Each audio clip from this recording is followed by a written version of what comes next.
Welcome everybody to World of Tanks Replays. My name is Maxwell and today's first replays from the user Nagar.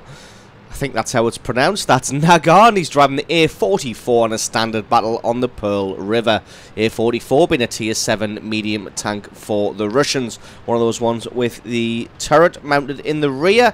Thankfully this one does traverse all the way around, so at least it's got that going for it.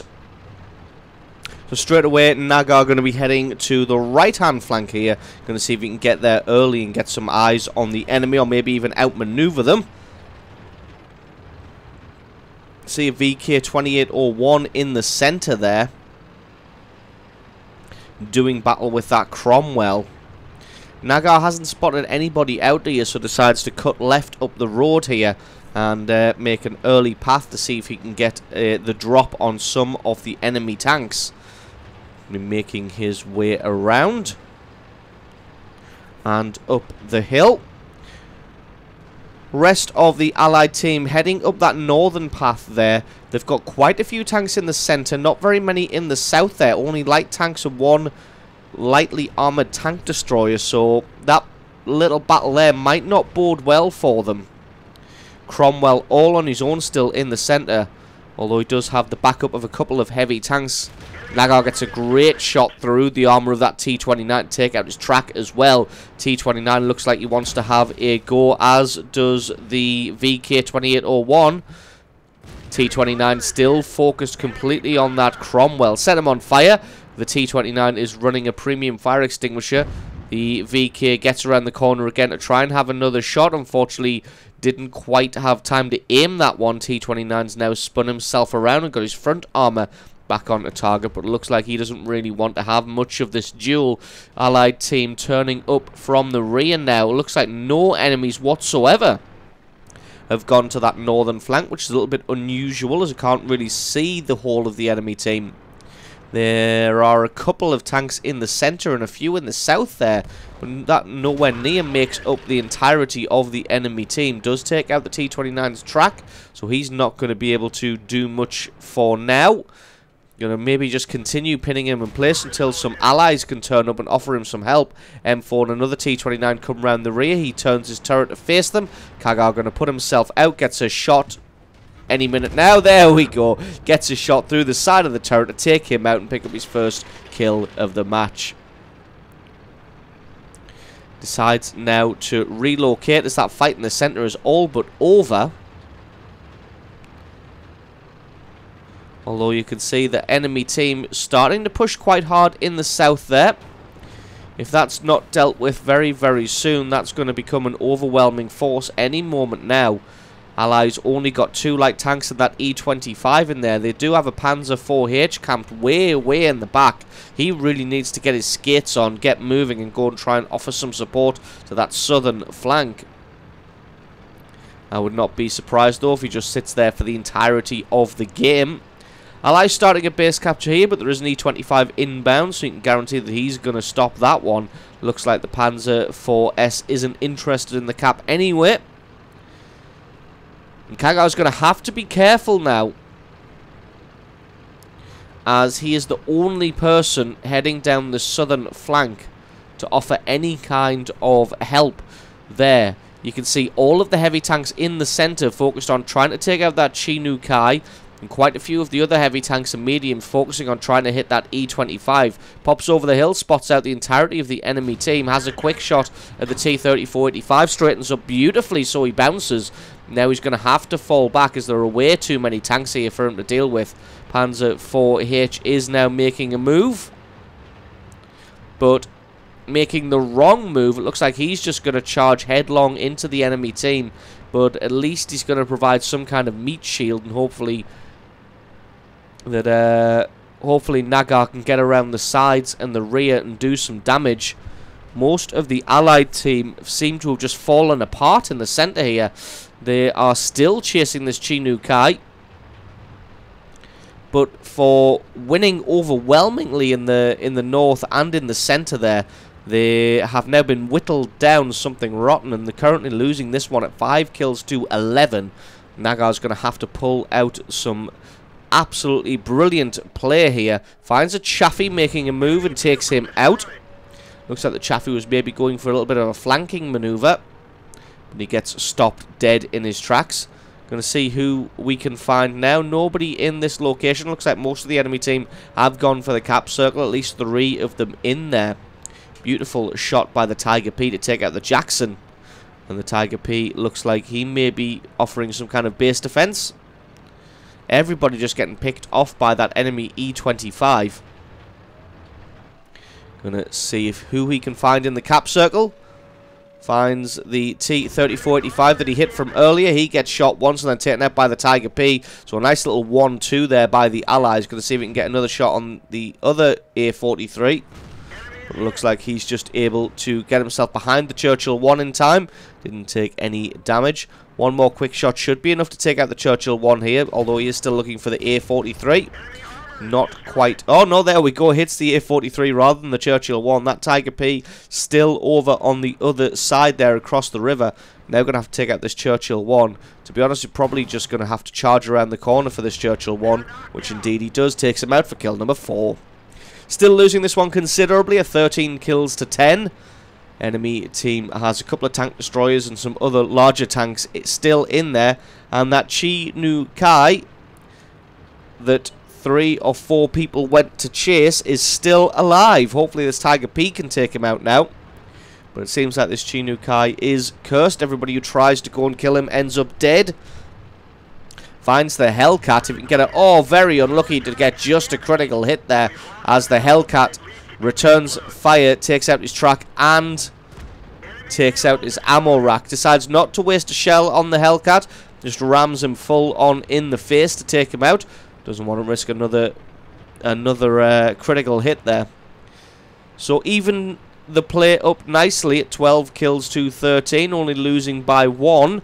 An IS, a T-150 and an E-25 for the enemy team. Nagar going to be flanking around and coming to join up with the Tiger P. Wants to stick close to the Tiger P as he's got a lot of hit points there. And he's going to be pretty damn difficult to damage from the front. So if he could defend the Tiger P's rear, the two of them should be able to hold off the enemy. That is provided that the enemy isn't just going to camp. E-25 notorious for trying to camp. He did sit on his side of the base and just eliminate all of the allied team.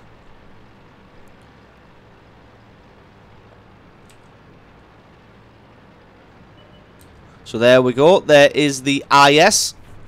And it's going to be pretty difficult for this IS to get any damage on this Tiger P from the front. Although Nagar doesn't want to be the one to take a shot from the IS, so he's just backing off, allowing the Tiger P to be that bullet sponge. It looks like he's going to try and flank around. Did somebody have a shot there? Maybe they did from the base. Nobody getting highlighted up there, so got to be careful here that he doesn't get spotted. I think he's probably dropped back into the fog of war now. His camo's probably kicked back in. Somebody started a base capture here and he has been spotted. Another shot rains in. Not sure if that's the T-150 or the E-25. Nagar just going to leave the IS in the capable hands of the Tiger P. Just going to put faith in his friend there.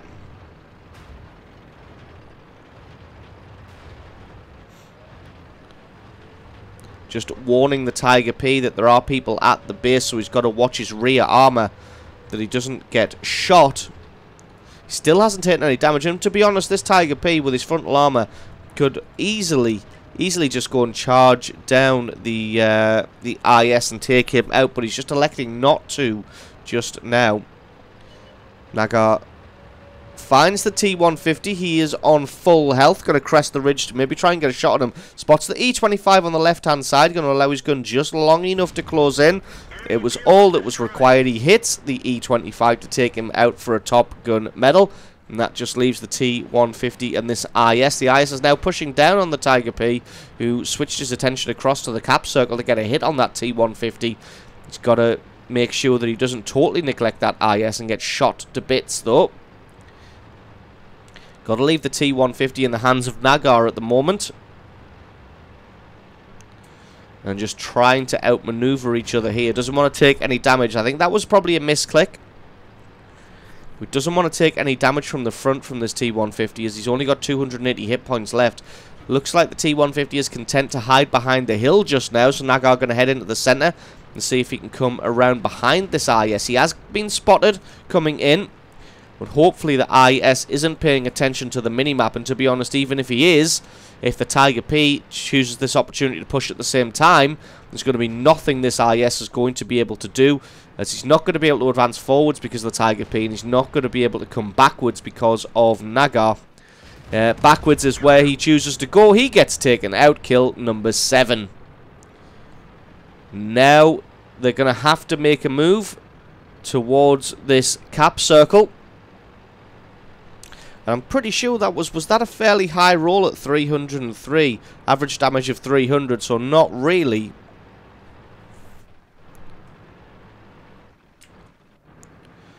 Now it's going to be a case of playing it careful to come down on this T-150. This Tiger P should be more than capable of just going in and absolutely face rolling this guy. But Nagar doesn't really want to get shot by the T-150 as he only has 280 hit points left. I think that's probably 2 hits from the T-150, although I could be wrong. Flanking around the right hand side, he decides to take the very long route as the Tiger P is en route as well. So going to take the long route around, come at the T-150 from the rear, and that should give the Tiger P enough chance to get into position as well.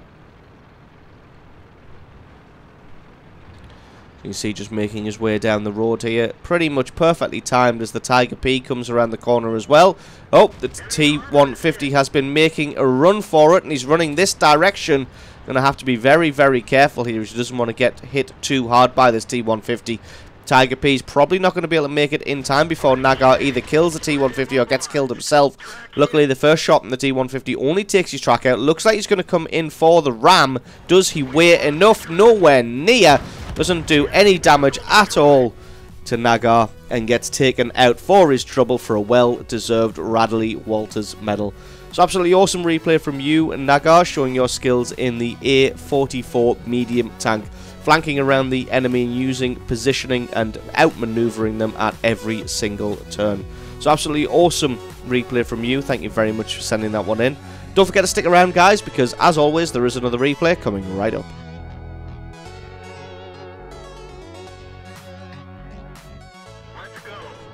And our second replay today is from the user StinkyBean60. That is StinkyBean60, and he's driving the WZ-111-4 on an assault battle on Corellia, and they are attacking. So, straight away, Stinky Bean going to be heading to the southern area of the map. Going to be moving up into the rocks here, getting into an advanced position. The WZ is a pretty nice tier 9 heavy tank for the Chinese. Sorry I didn't say that at the beginning, but it is a pretty nice heavy tank. Has an OK cannon, pretty good armor, pretty good maneuverability for a heavy, and just handles very nice. Feels like a good tank to drive. So we're going to be having a look around, seeing who he can see. There's still quite a few enemies lagging behind there. You can see that T-20 and that M103 still at spawn there. So Stinky Bean doesn't want to get too far advanced before the rest of his team is in position. Don't want to get caught out. Finds a T-25-2. I think he's too busy typing in chat. Luckily, he's able to traverse his gun in time, but just about misses that one, which is a little bit unfortunate. Lucky for him, he didn't take any damage either. Thankfully, he was pretty much hulled down there, so even if the T-25-2 had hit, probably would have bounced that one. Still talking in chat. There we go. Gonna have another look at this T-25-2, who is now fully up the hill. Artillery shells land. Did get a great hit on the T-25 there, and he's just going to be forced to fall back. Takes a big hit from the Allied artillery. Going to see if he can sneak a shot into the fog of war against him. Looks like that one didn't land in the end. Takes a hit in the side. I think that was possibly from that KV-3 there. So he's going to advance up and try and get into a better hull down position, or just maybe going to charge down the enemy tanks. You see a couple of heavies in the far left-hand side there, dueling it out with the Allied tanks. Stinky Bean just going to be having a little look to see if he can see anybody. think he's decided to have a little bit of a change of plan now, as nobody's really pushing over the little ridge there for him to be able to get a shot at. So he advances more towards the centre here, going to try and make a nuisance of himself, as it looks like there isn't really any enemy tanks around this location. And if he's going to be able to outflank the enemy in a heavy, that will be some very nice going. As you can see, he's up to about 50 kilometers an hour, which is very, very fast for a heavy tank. Does take some fire from somewhere, so somebody has spotted him coming in here. But he's able to get to the ridgeline and to safety without too much trouble. Now he's going to try and flank around the side of the enemy here and see if he can put some shots into the side and rear armor. Still trying to get a shot on that T-25-2 to finish him off, but he refuses to die and is continuing to limp on. Going to pop his head up to see if he can get some shots on anybody camping at the back here. Does find a T-29, let down a little bit by his gun depression there. Not able to land anything on him. Does take a hit from the T-29, but the T-29's got nowhere near enough damage. Fires at the cupola of the E-75, but not able to land anything. No damage done. E-75 camping at the back there is going to be a little bit of trouble for the Allies, as the E-75 is a difficult beast to shift, but I'm not too sure why he's camping at the back here. Does take a hit, but doesn't do any damage. Gets a nice shot through the side of the E-75. No idea why the E-75 was showing side armor, but indeed he was. Now he's spotted out the artillery, and unfortunately for the artillery, looks like he doesn't have sixth sense. He has no idea that he's been spotted. Allows his gun to close all the way in there, so he can guarantee the kill on that one. He's in a great position right now to be able to lay fire down on the unsuspecting enemy team from these angles without taking any damage in return. Just trying to see which one of these he'd rather hit. Takes out the IS-8 in the end for kill number 2. Does see the KV-3. He's got to be careful though, because like I said, he's got his side and rear armor pointed towards the enemy team here, so if he takes a shot, it's going to be a damaging one. Looks like his allies have realized that they've got this one in the bag and now are pushing over in the north. Takes an early shot at the KV-3 there to take him out for kill number 3. T-29 getting a little bit brave here and pushing himself forward. Stinky Bean going to head around the corner and see if he can just eliminate him. Keeps the corpse of the T-29 between himself and the E-75s. Doesn't want to take too much damage. Not quite in a side-scraping position with the Tiger P. Does get ammo rack, but repairs that one up. Now he's going to push down on the E-75. Nope, he's going to elect to go for the Tiger P instead. Just keeping an eye on the E-75 to make sure he doesn't push completely around the corner, which indeed he does. Sets him on fire now, and he gets finished off by the Jagdtiger 88. Very nice bit of teamwork there just to eliminate one of the biggest threats on the enemy team. Now going to push around the rear of the Tiger P here. And is... well, actually it's the front of the Tiger P, so decides to go for the Jagdtiger 88 instead, as he is a lot more dangerous of a threat. Jagdtiger 88 for some reason spins around, puts his front armor on target of Stinky Bean, but just presents all of his rear armor to the massed guns behind him. To be honest, that was definitely the wrong choice there. I'd rather have my rear armor pointed towards one gun than have it pointed towards 5 guns. Just going to be dueling it out with this Tiger P now. It should be a relatively easy job to finish him off. Only got 15 hit points left, but Stinky Bean's going to have to wait on that 11, almost 12 second reload before he can finish him. Unless the Tiger P decides to scurry away, and then he's going to get taken out by all the guns behind him. Nope. Stinky Bean's able to get that one and pick up kill number 5. That leaves 4 tanks left for the enemy team, and they are all in the north section of the map, and they're all fairly evenly matched with the allied tanks that are up there. So it's going to take a while for the allies to come in from the south and offer them any kind of support. Finds an IS here, and the aiming time on this cannon is quite long, as you can see. Just waiting for it to focus all the way in here. Can see a tiny bit of the IS, but unfortunately not landing that shot, and I'm not surprised with the small amount of that IS that he could see. To be honest, he probably wants to forget about the IS just now and move up, although he does have a little bit of time as he's waiting for his allies to appear. M103 lands a flush shot on him, and that just snaps him out of his tunnel vision there, so he can move forward and lay some fire down on some of the other enemy tanks, trying to sneak a shot under the turret of the T-34, which he does indeed. M103 still focusing down. Does a lovely little maneuver there to force the M103 to miss Now going to focus back on the T-34. Only got 22 hit points, but it's worth it to take the gun out of the battle. He is a one-shot for the M103 right now, but angled beautifully. He only hits the rangefinder. Got to work really carefully with this gun depression here. As you can see, it's very, very difficult to land shots on some enemy tanks.